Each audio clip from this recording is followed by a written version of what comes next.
சிவசக்தி அங்காளம்மன் தேவிமயம் Alasoor Murphy Town. என் பேர் வினோத் குமாரசாமி.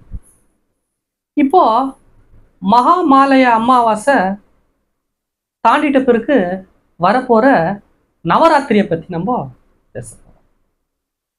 நவராத்திரி, நவம்னா 9 நாட்கள். அதுல வர தசம திதி, அந்த தசம திதியை தான் தசரான்னுட்டு சொல்றது. அம்மன் மகிஷாசுரனை வதம் பண்ணி வென்றதுனால தான் விஜயி பவ, விஜய தசமின்னு பேரு. இந்த 9 நவராத்திரியிலையும் அம்பாள் வழிபாடு, அம்மன் கொலுவு, எல்லா கோவிலையும் விசேஷமான அலங்காரங்களை போய் நம்ம கண்ணால தரிசனம் பண்றது மகா புண்ணியம். இந்த 9 நவராத்திரியில எந்த சுப காரிய பலன் வேணாலும் செய்யலாம், அவ்வளோ விசேஷம். கிரகப்பிரவேசம் செய்யலாம், பூமி பூஜை செய்யலாம்,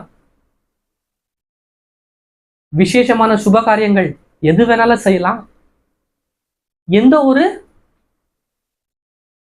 முகூர்த்தத்தை குறிக்காம செய்யலாம்.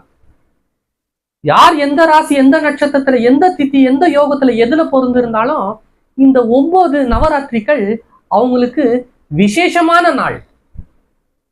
எல்லா சுப காரியம் செய்து தாயோட திருவருள் கிடைக்கலாம். சிவசக்தி அங்காளம்மன் தேவிமயம் அலசூர் மர்ஃபி டவுன்.